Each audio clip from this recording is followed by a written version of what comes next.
For what purpose does the gentlelady from Florida rise? Mr. Speaker, by the direction of the Committee on Rules, I call up House Resolution 793 and ask for its immediate consideration. Clerk will report the resolution. House Calendar Number 144, House Resolution 793. Resolved that at any time after the adoption of this resolution, the Speaker may, pursuant to Clause 2B of Rule 18, declare the House resolved into the Committee of the Whole House on the State of the Union for consideration of the bill H.R. 3685 to prohibit employment discrimination on the basis of sexual orientation. The first reading of the bill shall be dispensed with. All points of order against consideration of the bill are waived except those arising under Clause 9 or 10 of Rule 21. General debate shall be confined to the bill and shall not exceed 1 hour, equally divided and controlled by the chairman and ranking minority member of the Committee on Education and Labor.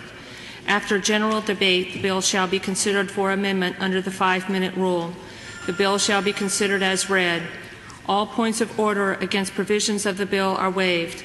Notwithstanding Clause 11 of Rule 18, no amendment to the bill shall be in order except those printed in the report of the Committee on Rules accompanying this resolution. Each such amendment may be offered only in the order printed in the report, may be offered only by a member designated in the report, shall be considered as read, shall be debatable for the time specified in the report, equally divided and controlled by the proponent and an opponent, shall not be subject to amendment, and shall not be subject to a demand for division of the question in the House or in the Committee of the Whole. All points of order against such amendments are waived except those arising under Clause 9 or 10 of Rule 21.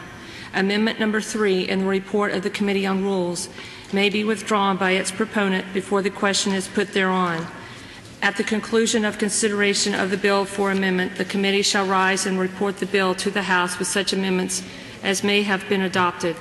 The previous question shall be considered as ordered on the bill and amendments thereto to final passage without intervening motion except one motion to recommit with or without instructions. Section 2. During consideration in the House of H.R. 3685 pursuant to this resolution, notwithstanding the operation of the previous question, the Chair may postpone further consideration of the bill to such time as may be designated by the Speaker. The gentlelady from Florida is recognized for 1 hour. Thank you, Mr. Speaker. For the purpose of debate only, I yield the customary 30 minutes to my colleague from the Rules Committee, the gentleman from Washington, Mr. Hastings. All time yielded during consideration of the rule is for debate only. I yield myself such time as I may consume. I also ask unanimous consent that all members be given 5 legislative days in which to revise and extend their remarks on House Resolution 793. Without objection, so ordered. Mr. Speaker, House Resolution 793 provides for consideration of H.R. 3685, the Employment Non-Discrimination Act of 2007, under a structured rule. The rule provides for 1 hour of general debate controlled by the Committee on Education and Labor. The rule waives all points of order against consideration of the bill except clauses 9 and 10 of Rule 21. The rule makes in order 3 amendments that are included in the Rules Committee report. The rule also provides 1 motion to recommit with or without instructions. Mr. Speaker, I am proud to rise today in support of the Employment Non-Discrimination Act of 2007 and passage of this rule. By passing this bipartisan legislation today, the House of Representatives will take another step, important step, towards equality for all Americans. During the 230-year-plus history of our great nation, the march towards equality under the law for all of our citizens has sometimes been slow, but it has been steady. Over time, Congress has outlawed discrimination in the workplace based upon a person's race, gender, age, national origin, religion, and disability. Because when it comes to employment, and hiring and firing, and compensation, and promotion, these decisions are rightly based upon a person's qualifications and job performance. Sometimes the fight for equality has been slow in coming indeed. This legislation that outlaws job discrimination based upon sexual orientation that the Congress will pass today was filed and introduced over 30 years ago. It is long past time to ensure that no one in our country can be discriminated against and fired from their job based upon who they are, whether it's their race, their color, whether they're man or woman, or whether they are gay. Private companies across America know this and are way ahead of the politicians here in Washington. Many of our neighbors back home would be shocked to learn that millions of Americans can be fired from their jobs or refused work or paid less and otherwise subjected to employment discrimination without regard for the quality of their work and without any recourse under federal law. While many states, cities, and counties across the country have outlawed job discrimination on their own, many states and localities have not. I am proud that the cities of Tampa and St. Petersburg that I represent have outlawed job discrimination against gays and lesbians, but our counties have not, unfortunately. The Employment Non-Discrimination Act protects all Americans, no matter where they live, by making it illegal to fire, refuse to hire, and refuse to promote employees based upon a person's sexual orientation. See, in America, no person should have to worry about the security of their job because of their sexual orientation. Our country bases employment evaluation on hard work and on a job well done. Making employment decisions on anything else is unacceptable. In fact, 90% of Fortune 500 companies in the United States have adopted policies similar to the legislation that the Congress will pass today. And a broad coalition of businesses and community organizations strongly support this landmark civil rights legislation, including the Human Rights Campaign, the Anti-Defamation League, Central Conference of American Rabbis, the National Education Association, the Leadership Conference on Civil Rights, and I'm proud to say the NAACP. I'm proud that this Congress will stand up for equality for all Americans and stand behind our values and understanding that we do not discriminate against our neighbors for any reason. And we should be able to live comfortably with the knowledge that our neighbors will not discriminate against us.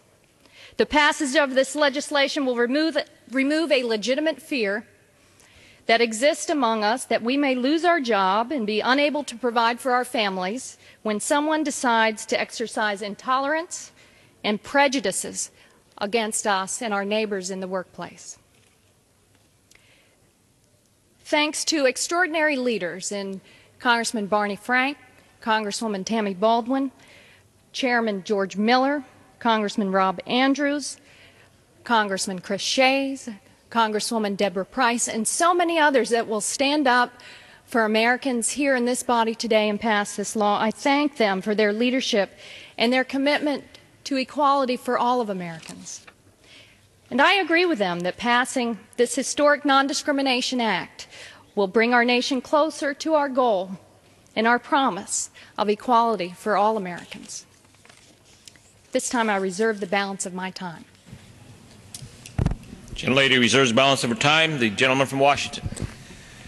Thank you, Mr. Speaker. Mr. Speaker, I want to thank the gentlelady from Florida, Mrs. Castor, for yielding me the customary 30 minutes, and I yield myself as much time as I may consume and ask unanimous consent to revise and extend my remarks. Without objection. Thank you, Mr. Speaker. Mr. Speaker, federal law bans job discrimination based on race, color, national origin, or gender.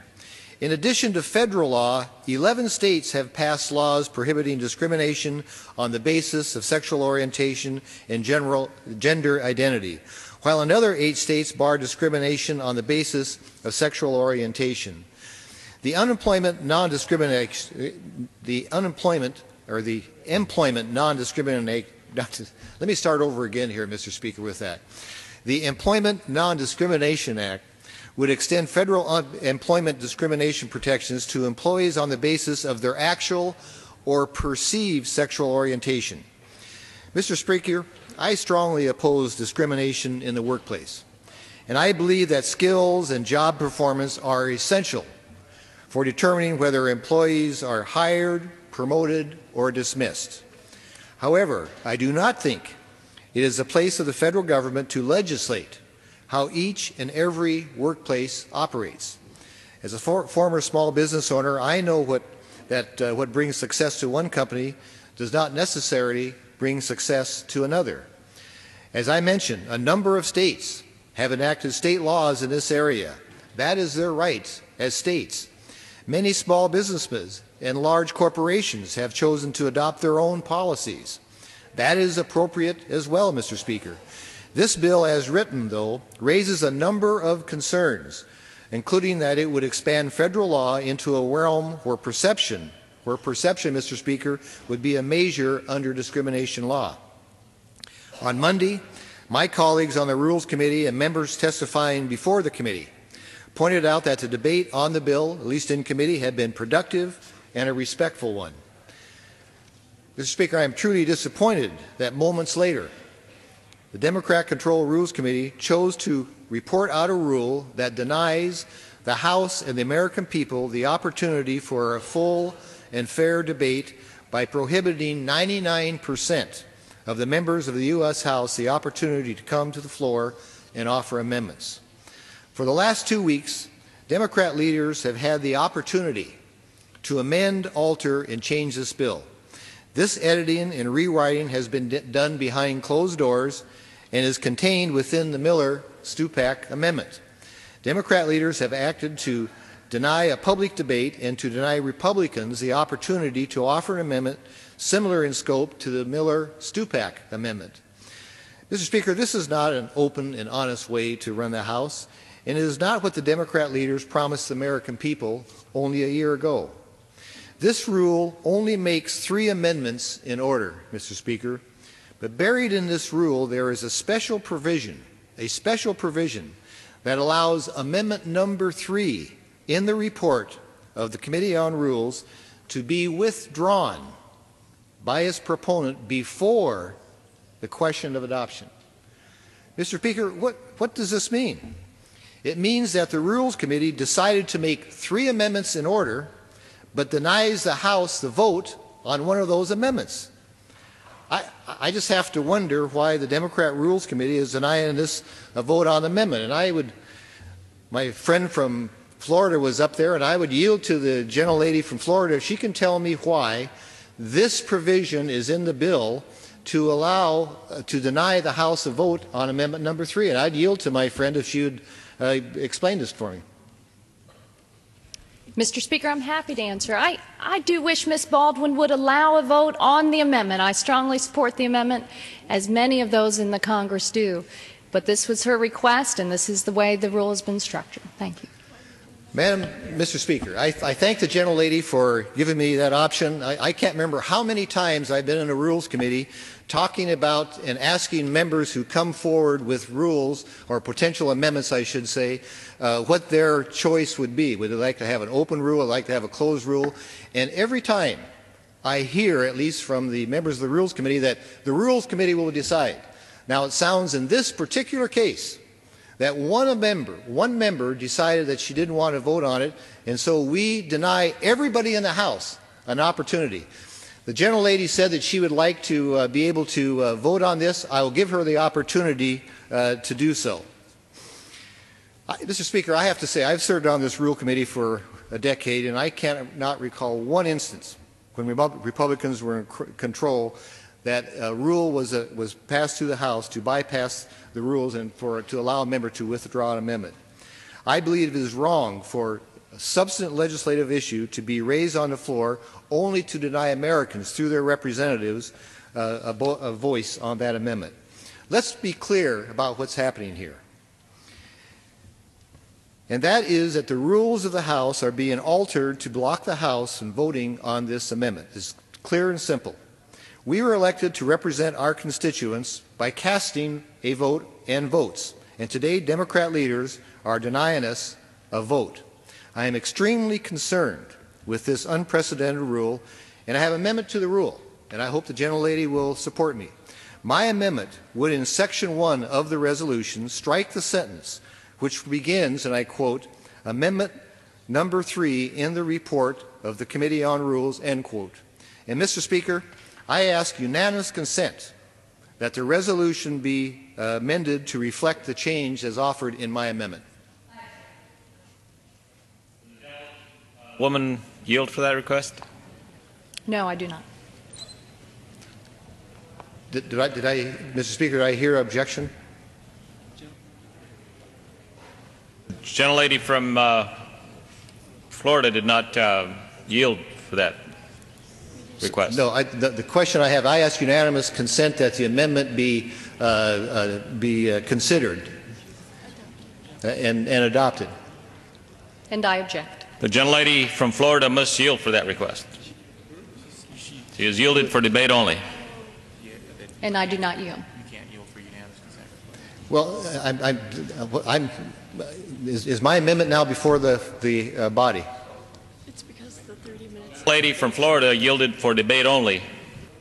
She has to yield to you for talking for the All right. Does the gentlelady yield to me so that I can offer the amendment? I do not yield.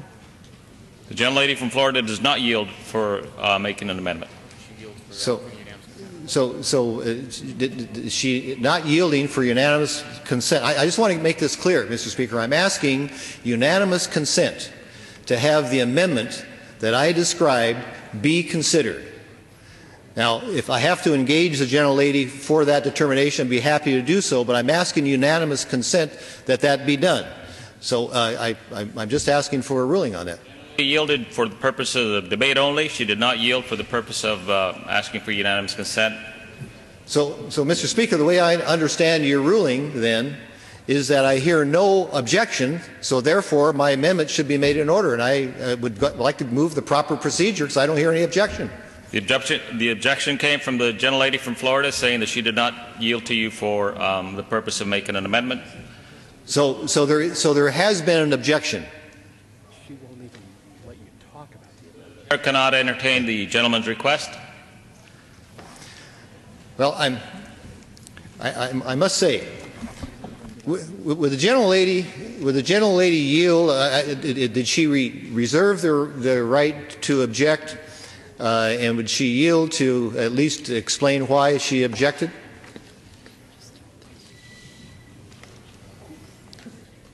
Time was yielded for debate only, and the gentleman is not entitled to make that unanimous consent request.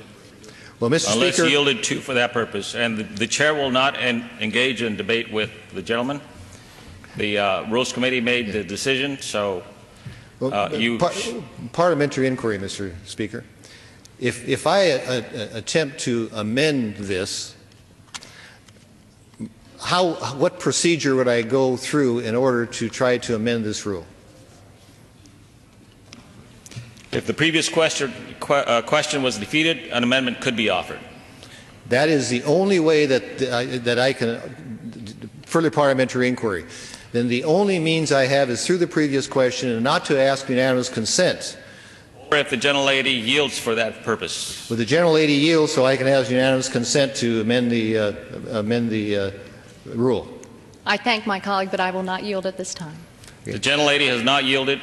All right, I understand. Well, that's the case then, Mr. Speaker. I accept the ruling, and I wish I had a more full description of why there's a problem not at least allowing a vote, potentially a vote on amendment number 3. So, Mr. Speaker, I have no other choice but to ask my colleagues then later on today to defeat the previous question so that I can amend the rule by striking the language that I described allows a proponent of amendment number 3 to withdraw their amendment before a vote. So let me be clear. When I offer this motion, by voting no on the previous question, members will therefore be allowed to show their support or opposition on amendment number 3, which would expand the bill's protections to persons discriminated against based on gender identity. This is defined in the amendment as gender-related identity, appearance, mannerisms, or other characteristics of an individual with or without regard to the individual's designated birth sex at birth. Now, members that choose to say yes then on the previous question would therefore be showing their support for denying members of this House an opportunity to vote on that issue. So, Mr. Speaker, I would urge, and I'll talk about this later, but I'd urge my colleagues to vote no when I offer that motion on the previous question. And with that, I reserve the balance of my time. The gentleman reserves. The gentlelady from Florida. Mr. Speaker, I'm proud to yield 2 minutes to a member of Congress that continuously and forcefully speaks out for equality for all Americans. Congresswoman Barbara Lee from California. Gentlelady from California is recognized for 2 minutes. Thank you, Mr. Speaker. Let me thank the gentlelady from Florida for yielding, for her leadership, and for her fairness and her diligent work on the Rules Committee. Also, I want to thank Chairman Barney Frank, Congresswoman Tammy Baldwin for their hard work in bringing this bill to the floor today. First, let me say that I was on the floor the other night, 2 nights ago, and members of Congress so eloquently reminded us that this is National Bible Week. So as one who believes in the Scriptures, as a Christian, and as one who embraces what everything Democrats and Republicans were talking about the other night, as it relates to love thy neighbor as thyself, we are responsible for the least of these. I know for a fact, like all of you know for a fact, that discrimination against anyone, and I mean anyone, is morally and ethically wrong, and it goes against the teachings of all of our great religions. This amendment that recognizes, the Baldwin Amendment, which recognizes that transgendered Americans should have all of the protections and the rights of any person in America, should be included in this bill. It should include the Baldwin Amendment, because if we believe in who we are as a country, and if we believe that discrimination is wrong against anyone, then how in the world could we leave out a significant number of Americans in this bill?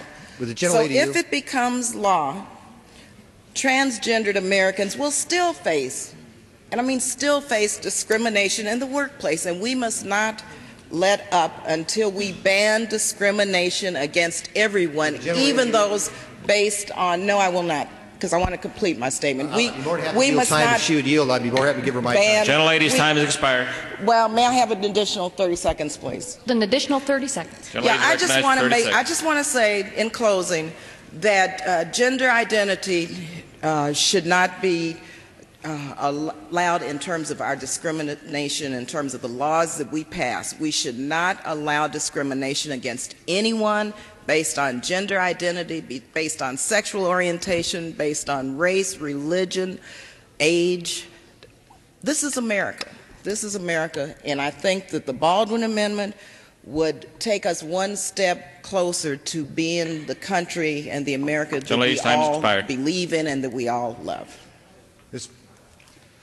The gentleman from Washington. Mr. Speaker, I yield myself 1 minute. Would the gentlelady from California yield? I'd be happy to yield to the gentlelady. It's my time now. You were speaking, if I heard you correctly, on the Baldwin Amendment.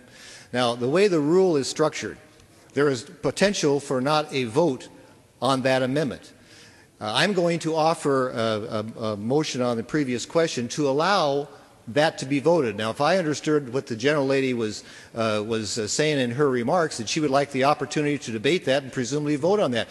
So I would hope that the gentlelady would join me in voting no on the previous question. I yield. What I'm saying is I think that the Baldwin Amendment should be part of the bill that we are debating today. I believe that discrimination against anyone in our country is wrong based on any... Well, reclaiming my time, Mr. Speaker, I hope the gentlelady then will join with me in defeating the previous question so, in fact, that we can have a vote on that amendment. As I said earlier, I believe that discrimination against anyone is wrong in our country, and especially discrimination based on gender identity. Gentlelady from Florida is recognized. Okay. Well. Mr. He already Speaker, uses 1 minute. I'm pleased to yield 3 minutes to the Chairman of the Financial Services Committee, a gentleman who's devoted a large part of his career to fighting discrimination and prejudice in the workplace, Barney Frank from Massachusetts. The gentleman from Massachusetts is recognized for 3 minutes. Mr. Speaker, I am impressed by the sincerity of the gentleman from Washington's advocacy on behalf of people who are transgender. And I hope as we contemplate this strategy today, people will fully examine that. I regret the fact that there do not appear to be the votes in this House to include people who are transgender. And I am struck by the eagerness, frankly, of some people to use that group as a weapon with which to defeat the whole bill, because these are people who are opposed not only to the inclusion of people who are transgender, but who have historically been opposed to including any protection for people at all. I'll yield to the gentleman. Well, listen, I thank the gentleman for yielding. If the gentleman was listening to my remarks, I know he came in, unfortunately, after I had started making my remarks, but my whole point was suggesting that we have a process here where we can dispose of the measure either for or against. That's all I'm saying. I take back my time. No, that's not all. That's all the gentleman said. But the effect would be to try to undermine the bill. When people who are opposed to the basic bill and opposed to the amendment lament the chance not to vote on an amendment which would undermine the bill, people should understand where we are. I filed the bill that included people who are transgender. He's not on the Rules Committee. Earlier this year, I was very proud when this House passed a hate crimes bill which explicitly included people who are transgender. My recollection is the gentleman from Washington voted against that. We are in the following situation in this country. We have had prejudices of various sorts. Sadly, prejudice increases as difference increases. We have made progress in, I believe, disputing the prejudice against people like myself who are gay. We have not, lamentably, made as much progress in people who are transgender. I agree that the argument is there for including everyone. I agree that there was an argument for including legal immigrants in the S-chip bill. The question we have is this. If we do not have the votes to go forward with as much as we would like to do we then abandon any effort? And do we allow those who are opposed to any progress at all in the anti-discrimination fight in this area to use a particular group as a way to prevent progress? Mr. Speaker, I've been voting on anti-discrimination measures for 35 years, since I first joined the legislature. And I have voted repeatedly to extend the protection to groups of which I am not a member, based on ethnicity, based on race, based on disability, based on age. I'm now a beneficiary of the age one, but I wasn't when I voted for it. And I wish we had the votes in this House to ban discrimination. Time's expired. I'd ask for an additional. I yield an additional 1 minute. Gentleman is recognized for 1 minute. I wish we had the votes to ban discrimination of all sorts. I also wish that I had as much energy today as I did when I voted to ban age discrimination when I wasn't eligible. I wish I could eat more and not gain weight. I wish a lot of things. But I will not act on my wishes irresponsibly. I hope we will go forward today and do as much as we can. I believe that if we are able to muster the votes to tell millions of Americans who are gay and lesbian that they are not bad people, that it is not legitimate to fire them simply because of who they are, the message we send to those people, the message we send to high school students who go to school each day fearing the kind of torment that they will confront, that will be the most significant advance we have made in fighting prejudice since the Americans with Disabilities Act. And I wish we could do more. And if we are able to do this, I will continue my efforts to do more. I am glad to see a lot of recruits now to the effort to protect people who are transgender. I wish they were there when many of us were fighting that many years ago. I'd ask for 15 more seconds. I yield 15 seconds. And I will make this prediction, that if we go forward today and adopt legislation that bans discrimination based on sexual orientation, but does not ban discrimination based on gender identity, some of us will continue the fight to protect people based on gender identity, and many of those seeking to use that issue today will be our opponents as we go forward trying to do it. Time's expired. The gentleman from Washington. I yield myself 30 seconds, Mr. Speaker. Gentleman is recognized for 30 seconds. I appreciate my friend from Massachusetts for yielding to me and at least entering in a brief exchange where I was trying to explain my position based on the procedure and the rule. He took back his time, and while I think he may have conceded that that's what I was talking about, he said something to the effect, that's not what you meant. Now, I think he's expanding what my thought process is, but I do appreciate the gentleman for at least yielding to me. So with that, Mr. Speaker, Yield. no, yeah, I will yield to the gentleman. I simply wanted to point out that this proposal that we be allowed to vote on this issue comes from people who are opposed to it in all regards and who understand that the effect of that procedure would be to undermine our ability to make any progress at all. Reclaiming my time. I have a great deal of respect for the gentleman from Massachusetts, and he is one chairman that regularly, I give myself another 30 seconds. He regularly comes to the Rules Committee and wants to have a full and open debate. And I think that the gentleman would have to concede that this is a very unusual step where we are self-building into the rule an opportunity to deny a vote on an amendment that was made in order. That is contrary to what I've heard the gentleman say many times. The gentleman yield? Sure, I'd be happy to yield. Yes. The rule gives the opportunity to the supporters of including transgender inclusion the right to make that decision, not its opponents. Gentleman from Washington. Mr. Speaker, I yield myself 15 seconds. This is a very, very unusual procedure, and the whole point of a body like the United States Congress is to debate and dispose of issues. We are being denied that under the rule. I yield 2 minutes to the gentlelady from Florida, Ms. Brown-Waite. Gentlelady from Florida is recognized for 2 minutes. Thank you very much, Mr. Speaker. I rise today in opposition to H.R. 3685, the Employment Non-Discrimination Act, and the rule that we have before us today. Primarily, I'm opposed to the measure's unclear wording that could easily lead to wide-ranging and serious consequences.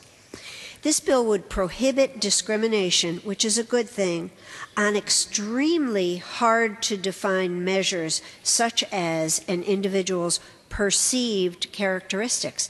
I think it's the perception and the perceived language in here that is very troubling to me as a former small business owner with up to 15 employees. It'll be impossible for employers to operate a business while having to worry about being accused of mistreating someone based on the employee's perceived characteristics. This ill-conceived, vague language is nothing more than a golden ticket for America's trial lawyers. This loose wording is also an invitation for accusations by disgruntled employees who want to take advantage of a poorly constructed law. Like all of my colleagues, I believe congressional policies should strive to promote a tolerant society. I believe many members, including myself, would vote for it without the perception language in it. The gentleman from Massachusetts spoke before very eloquently, as he always does. And he said our laws should not say that gay people are bad people. That's not what this bill says, nor has any bill that's come before us ever said that.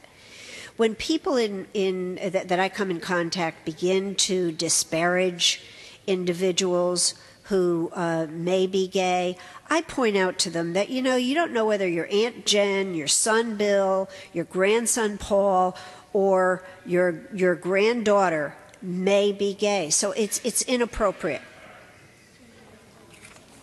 I yield the gentlelady an additional 30 seconds. Additional 30 seconds. I thank the gentleman. It's inappropriate to make disparaging comments about anyone who is gay because people really don't know the people around them, whether they are or whether they're not. And it's really none of their business. However, when that quest for intolerance in this bill leads us to costly and irresponsible ends, I think we must rethink the legislation. At a time when America faces so many challenges, the last thing Congress needs to be doing is finding a way to hand trial lawyers an avalanche of litigation to cash in on. I urge my colleagues to oppose this poorly drafted legislation. Let's go back to the drafting board with this, and with that I yield the balance of my time. The gentlelady from Florida. Mr. Speaker, I'm proud to yield 3 minutes to the gentleman from New York, Mr. Nadler. The gentleman from New York is recognized for 3 minutes. I thank the gentlelady for yielding, Mr. Speaker. I am committed to the passage of an ENDA that protects lesbian, gay, bisexual, and transgender employees. I have been a lead sponsor of proposals like ENDA every year since I became a member of the New York State Assembly 30 years ago. And I am a proud original co-sponsor of the original ENDA bill that would protect the entire LGBT community. I believe that civil rights are best advanced by bringing forward a bill that adequately protects all members of the LGBT community. While this may be risky, it is not reason to accept defeat before the fact and to leave behind members of the community who desperately need protection against employment discrimination. As we have seen in many states, the failure to include transgender people in civil rights legislation from the beginning makes it more difficult to extend protections later. My own state of New York, which enacted employment protections for lesbians and gays, has yet to extend these protections to the transgender community. The Senate has yet even to introduce its version of ENDA. Indeed, even if Congress were to adopt the non-inclusive ENDA, the President has already pledged to veto this legislation. So it is not a question, as the gentleman from Massachusetts said, of now choosing to protect a great number of people and leaving behind a smaller number of people as the price of so doing, because we cannot pass this legislation into law and protect anyone this year, unfortunately. We must look to the future when we have a president who will support equality.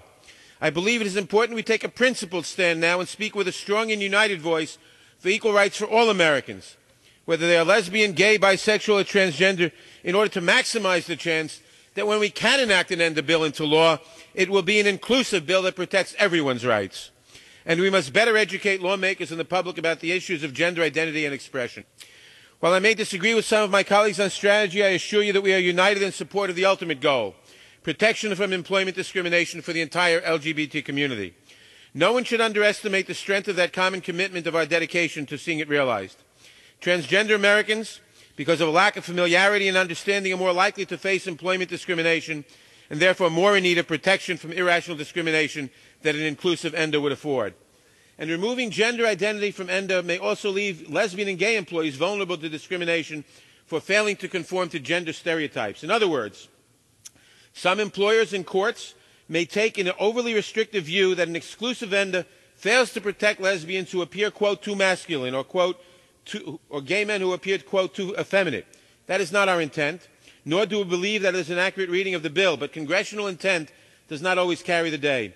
Splitting sexual orientation and gender identity, this serves the entire LGBT community and invites the kind of legal mischief that has undermined other civil rights laws. The fundamental issue is this: there are still too many places where it is entirely legal to discriminate against lesbian, gay, bisexual, or transgender employees. We must bring an end to this unfair, unacceptable, and un-American situation. Can I have an additional 30 seconds? I'm sorry, we're limited for time. When the House considers ENDA today, I will support the amendment introduced by Congresswoman Baldwin to restore the protections from discrimination based on gender identity. Should that amendment fail, I will not be able to vote for the underlying bill because it fails to uphold adequately the American values of fairness, equality, and inclusion, but I will continue to fight for a proper ENDA bill that includes all the people who need its help. Thank you, and I yield back the balance of my time. Gentleman from Washington. Thank you, Mr. Speaker. Mr. Speaker, I am pleased to yield 5 minutes to a classmate of mine, a gentleman from Indiana, Mr. Souter. Gentleman from Indiana is recognized for 5 minutes. I thank my distinguished friend from Washington. Rather than comment generally on the bill here, I'm going to focus on the rule. I'll talk later on the bill itself. As a senior member of the Education Committee, we went through this debate in committee, and I find it reprehensible that the process we've been following increasingly in this House to shut off debate,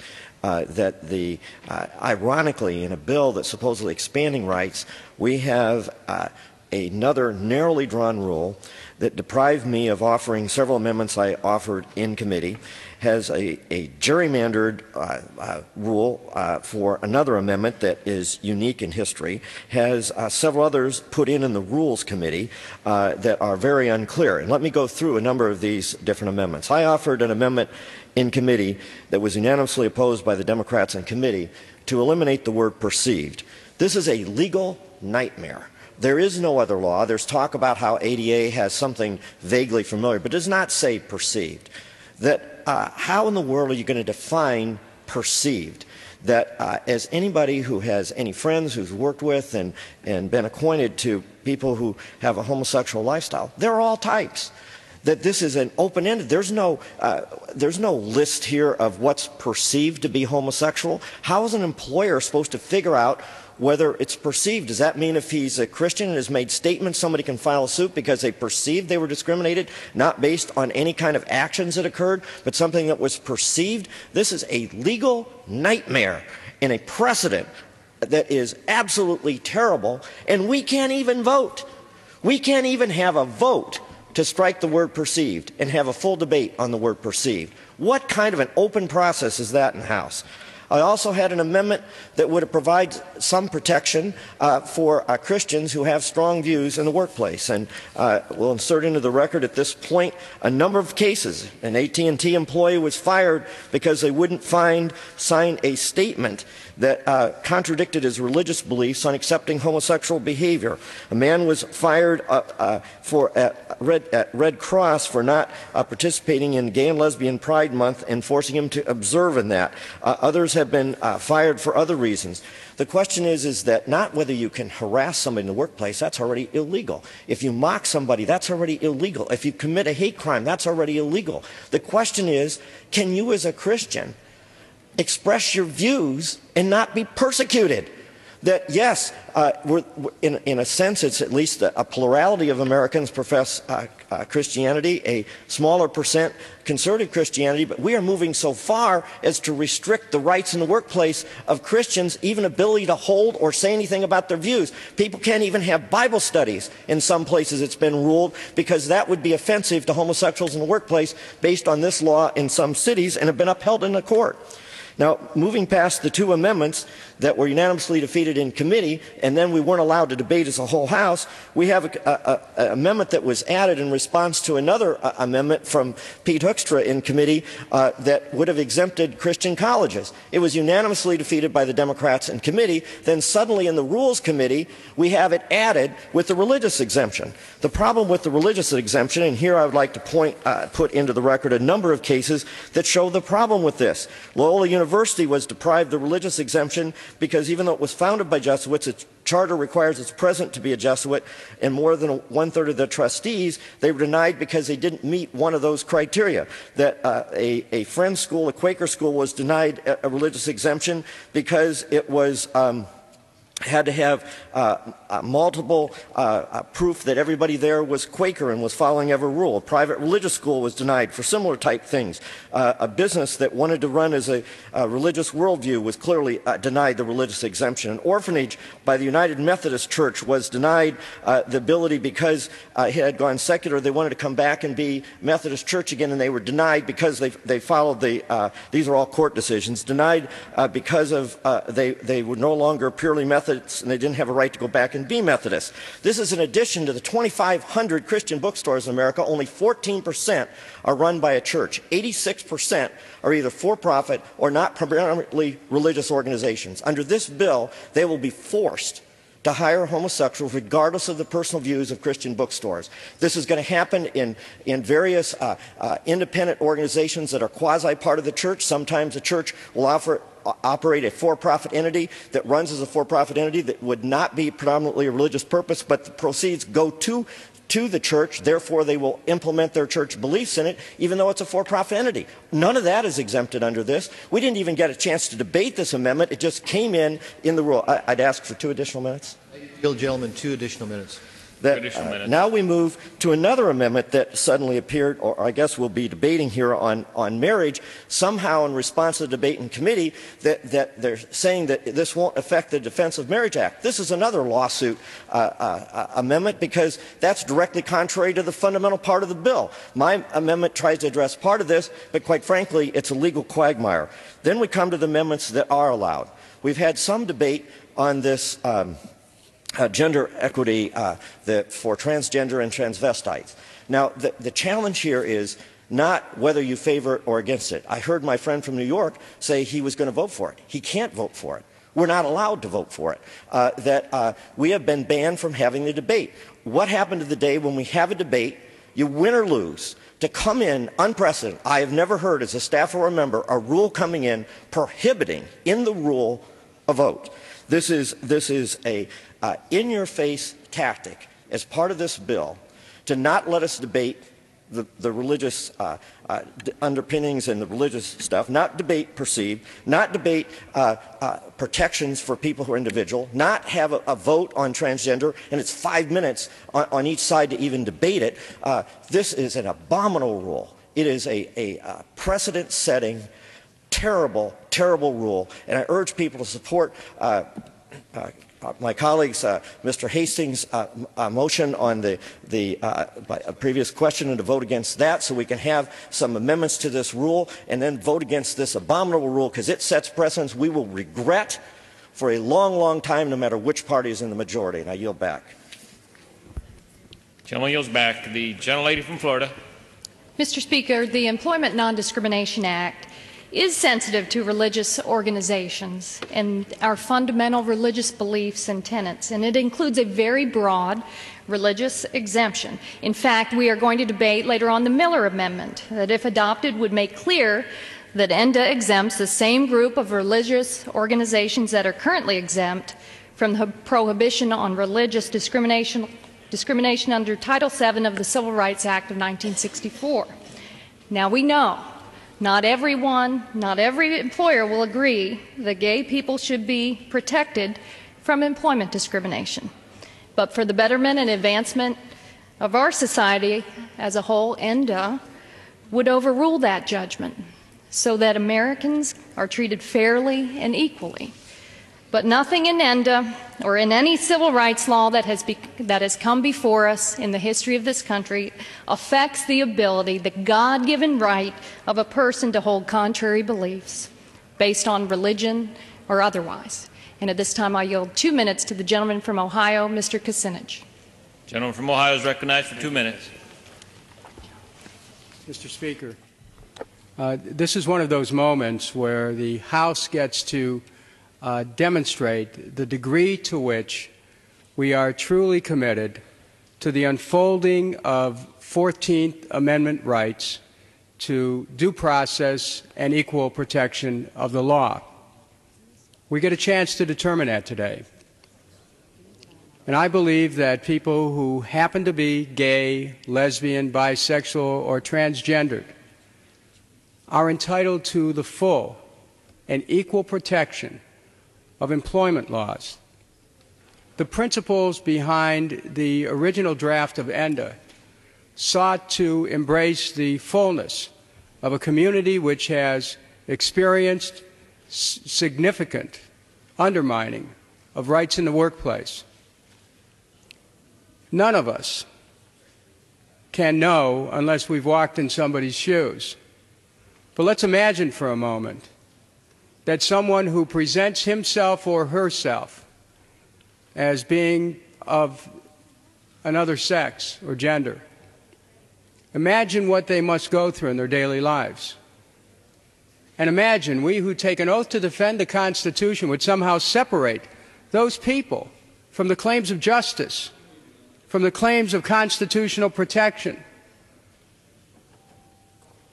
We all love this country. We all love being Americans.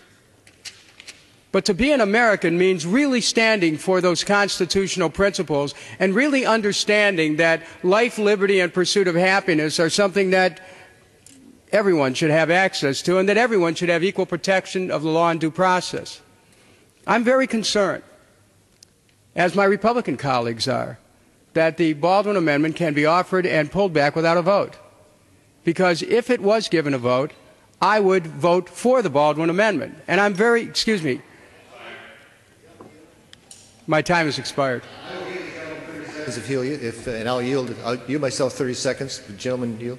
So I was saying that I share the concern that my Republican colleagues have that we won't have a chance to vote on a Baldwin Amendment because I believe that this is not a Republican or Democrat issue. Reclaiming my time, because I often gave the gentleman time to hopefully respond to what I am going to suggest, and that is if he would vote no on the previous question, then that would be to amend the rule to allow a vote under normal rules, normal order. So if you would join me in voting no on the previous question, then you'll have an opportunity to vote on that amendment. Gentleman from Washington. Thank you, Mr. Speaker. At this time, I'd like to yield 2 minutes to the newest member from Georgia, Mr. Brown. Gentleman from Georgia is recognized for 2 minutes. I thank the gentleman for yielding. Mr. Speaker, today I rise to speak against H.R. 3685, the Employment Non-Discrimination Act, and the restrictive, undemocratic, and authoritarian rule that the majority party has put before us today. Now, Mr. Speaker, I realize that I'm one of the newest members of the House of Representatives, having been sworn in just 3 months ago.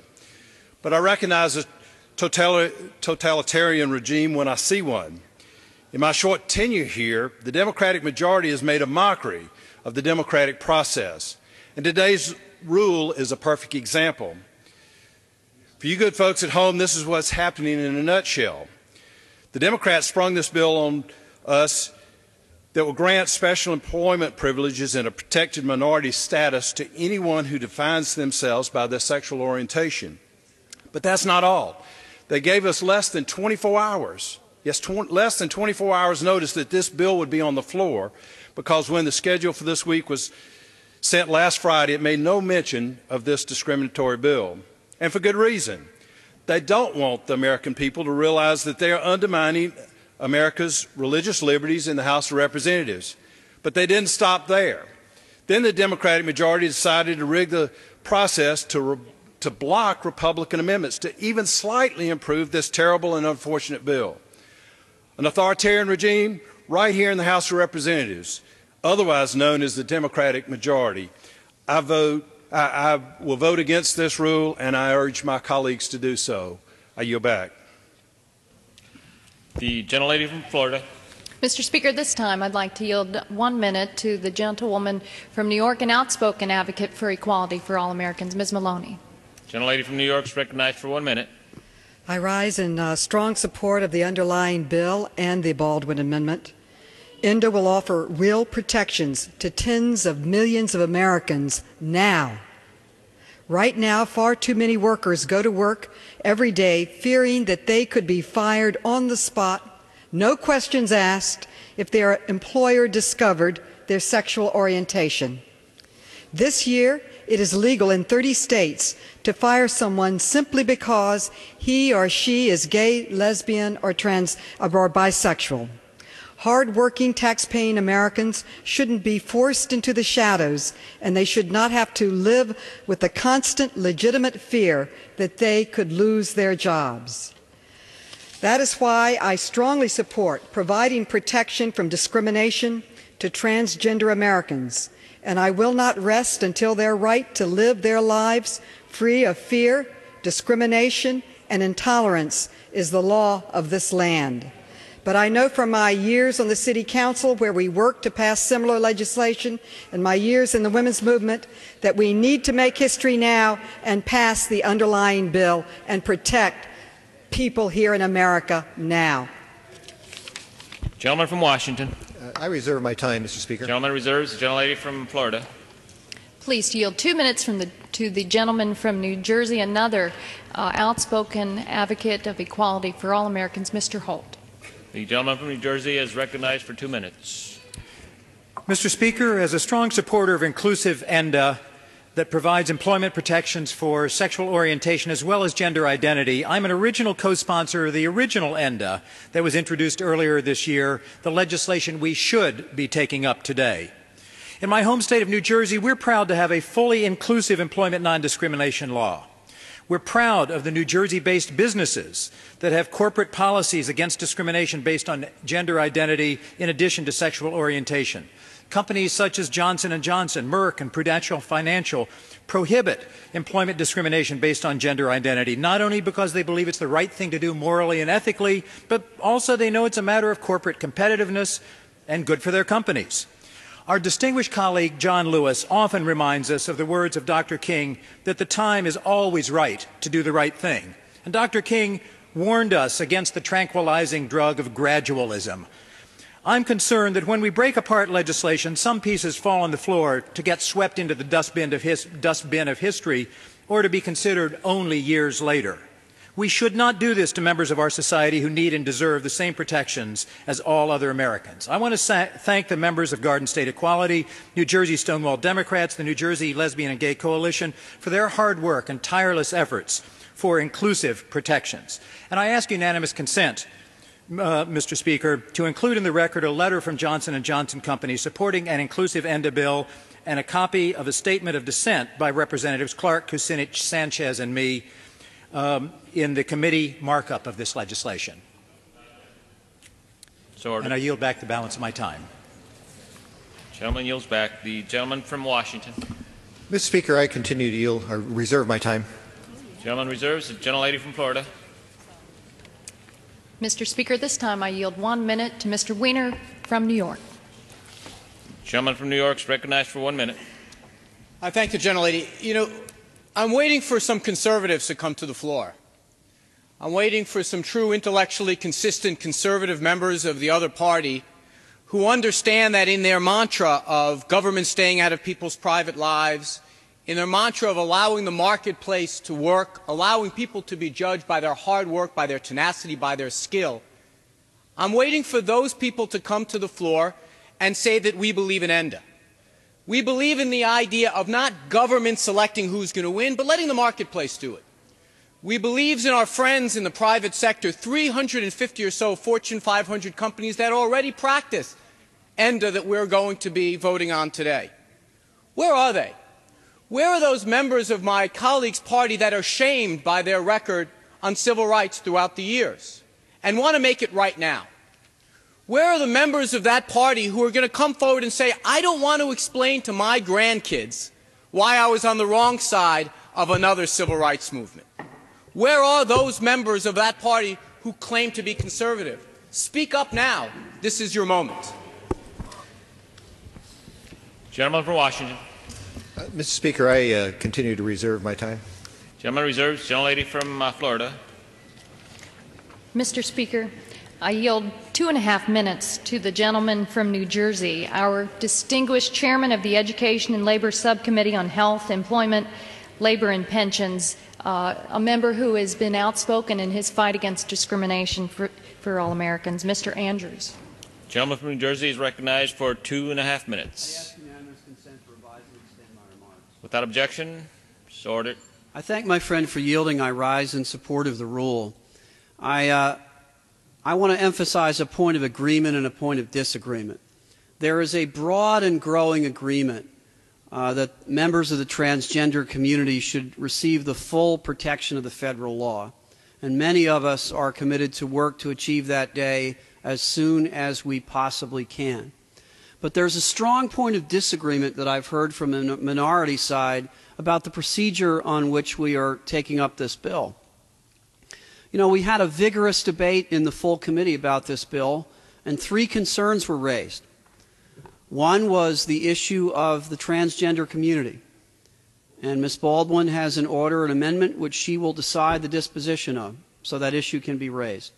The second is the scope of the religious exemption, which my friends vigorously debated. And Mr. Miller and Mr. Stupak's manager's amendment raises that very same issue. And there will be a debate and there will be a disposition. And finally, there was some discussion as to the impact of this bill on the question of the definition of marriage. And the amendment of Mr. Miller and Mr. Stupak will make in order a debate and a disposition of that issue as well. The purpose of the House, with all due respect to my friends on the other side, the purpose of the House is not to debate every issue for as long as it takes till everyone's done talking. The purpose of the House is to have a fair and reasonable proceeding and to decide. And that is what we're going to do here. And I would just say one final thing to my friend, and I know he's going to ask me to yield. I will do so if he agrees to yield to me when my time has expired. But my friend speaks with great enthusiasm for bringing to a vote on the floor the question of transgendered people. I would ask my friend why for the previous 12 years that his group has had the majority here, that they never brought the issue to the floor during those 12 years if they have such intense feelings in favor. I'd be happy to yield to my friend. Well, I thank the gentleman for yielding, and I'd probably respond to your direct question for the same reason that for the 20 years prior to that, your party didn't bring it up either. But what I would want to say, and I thank the gentleman for yielding. The gentleman said that the purpose of the House is not to debate every issue. I would tend to agree with that. But I think that the gentleman would have to agree with me that when there are propositions that are made in order, whether it's a bill or whether it's an amendment, that it ought to be debated on and disposed of. I yield myself 30 seconds. Gentleman yields. And at least ought to be disposed of by the House and not be covered up, if you will, by a rule. And I'll yield to the gentleman. If the gentleman will yield, the majority will have a chance to work its will. The House will have a chance to work its will on his proposition, and we will make a majority decision, and he will either win or lose, which I think is fair within the rules. I yield back to my reclaiming my time. I'm glad the gentleman would do that. I hope he would join me. I'm just worried that this is so unprecedented for this to happen. That's the point I made from the outset. That's the point I make right now. With that, I reserve my time. Gentlelady from Florida. Mr. Speaker, I'm the last speaker from my side, so I'll reserve my time until it is my turn to close. Gentleman from Washington. Mr. Speaker, I move the House to now adjourn. The question is on the motion. Those in favor say aye. Those opposed, no. The noes have it. Speaker, I ask for the ayes and nays. A recorded vote has been requested. The ayes and nays are requested. Those favoring a vote by the ayes and nays will rise. A sufficient number having risen, the ayes and nays are ordered. Members will record their votes by electronic device. This is a 15-minute vote.